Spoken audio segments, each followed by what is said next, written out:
When I first initially realized that women were prescribed to cover by God in the Christian Bible, in the Torah, as well as in the Quran, which at that point I had only identified covering with Muslim women and nuns.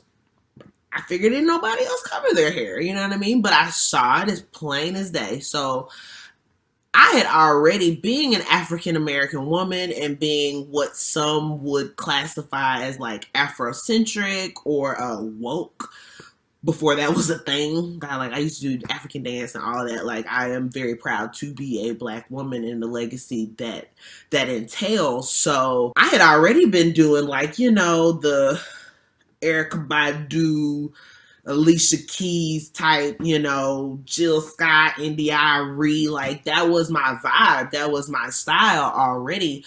So it was really easy for me to start wearing a headscarf all the time. And I started doing that, but even though I found that I agreed with, there were some things that I did not agree with in the Jehovah's Witness practice, like the whole concept of shunning and it, like with it being your children. I'm not really okay with that. I feel that if your faith is strong enough, you should not have to cut off familial ties. Like, hypothetically, if my child was to shack up with their partner, or if my child was to practice homosexuality, I'm basically supposed to cut my child off, never see them, never go to their house, never invite them over for meals. That was not okay with me. Coming from the experiences that I had had as a teenager, even though me and my mom were at ends, my mother never abandoned me and never made me feel like I couldn't come to her. I may have put my own butt on my shoulders and was like, I ain't coming to you for nothing. But she made and still makes it clear that she is the number one person in my corner. So even though I did not have children at the time, my ex-husband and I had already started talking about having a family. And while I was studying with the witnesses, I did have a miscarriage, which was really, really difficult and really hard for me. And it actually pulled me more so away from studying with the Jehovah's Witnesses. But the red flags had already started to come up. So like I said, that was one of the red flags. Another red flag for me was, I don't know that it says it verbatim, but I do know it is kind of stressed on that you as a human should not, or as a person or as a believer, should not pursue higher education beyond what is required, high school, because it's like investing too much time into worldly advancement and comfort. Whereas you should be using that time to go out and witness and study and grow closer with God and focus more on the afterlife than the life. Also, the not voting, which I have my own, ideas about our government. However, I do also believe, as an African American woman, people have died for my right to be able to vote.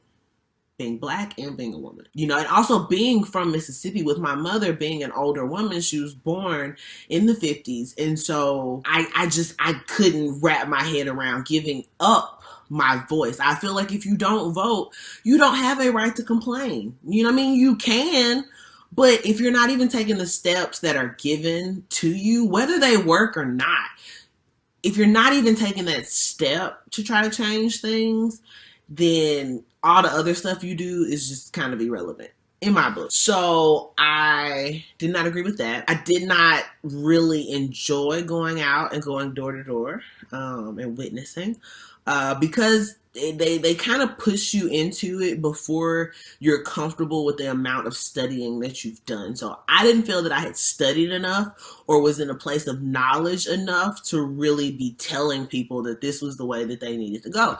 Very much the same as I am now with my Muslim knowledge and my Islamic knowledge. I don't feel that I am the one to say, this is the way and follow me. I don't feel that I have the knowledge to do that. But, I have no problem saying what I believe and explaining what I believe to anybody.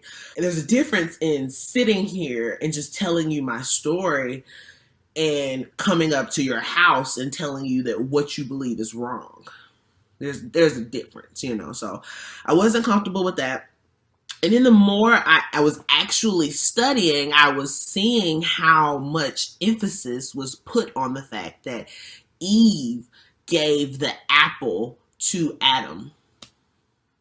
In my mind, you're telling me, witnesses, at this point in Christianity, because witnesses are Christians, Jehovah's Witnesses are Christians. I want to just go ahead and ixnay that sort of thinking that it's a whole nother religion. No, it's actually doing more of what Christianity says you're supposed to do, whereas most Christians are very lax and do not practice their faith. They just kind of do what they want to do and say Jesus Christ died for my sins, and then that's that. There's not really any responsibility for your own actions. So I'm studying, and it's saying that my husband is the head of the household and I should respect my husband, and that, he was created first and that we were created from his rib, and da da da da da da da. But you're telling me that he got the instruction not to eat from the tree of knowledge. But this woman came along, and it was said to me by somebody that was trying to help me study that, just imagine how beautiful Eve was. She was the most beautiful woman that had ever been created. She was created by the hands of God, and just da-da-da-da-da, and how he just basically was overwhelmed by her beauty, and so she manipulated him into eating the fruit, even though he knew he wasn't supposed to eat the fruit anyway, that God told him to she wasn't even created yet when he said, don't eat this fruit, but it's her fault, and she's the bearer and bringer of all of this heartache and pain and sin that's on man. That was like, I'm done. Because you can't explain it to me. Like, they could not explain it to me in a way that was satisfactory. I was working at Sephora at the time, and I was working in the skin department, and I met this wonderful, lovely individual. Her name is Rashida. Rashida and Lucy were the two senior people to me in the skincare world in Sephora. So when they brought me in seasonally at Sephora and put me in skin, they were the ones that really took the reins on teaching me what it is I needed to know about skincare, which they both did a fantastic job. So Rashida was pregnant when I got there with her third. She and I never really bonded, but she was really sweet, and there was something about her that just kind of drew me to her. One of those things was she was a hijabi. So at work every day with her Sephora uniform on, she had on a full headscarf wrapped the proper way, you know what I mean, covering. She always had on sleeves up under her uniform. She never really opted for the pants. Like there was a tunic and tights you could wear, or there was like a little button down short sleeve shirt with pants you could wear.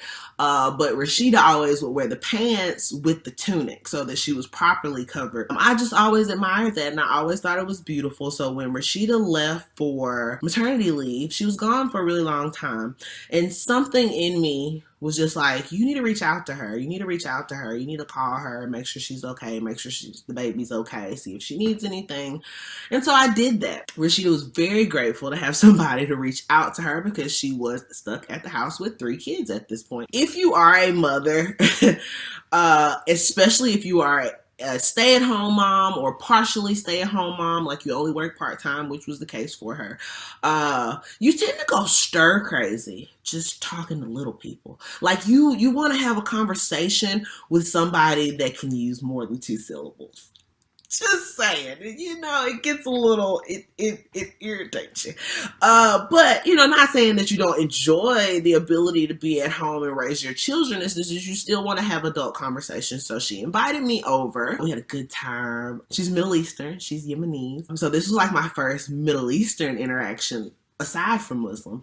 When I got over, there was like cookies all set out and little snacks, and she had this amazing Arabic tea with like cardamom and milk. It was beautiful.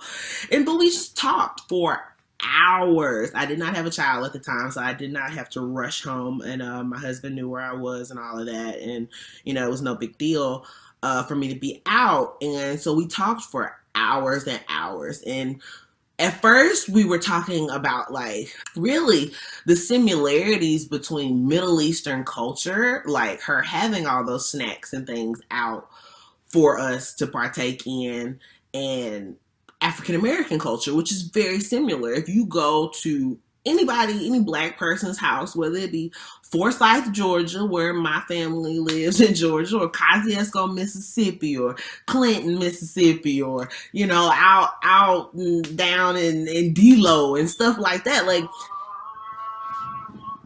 excuse me, that's the Adhan. That's what I was talking about. I used to freak my sister out. But yeah, so it's time to pray. I will be right back.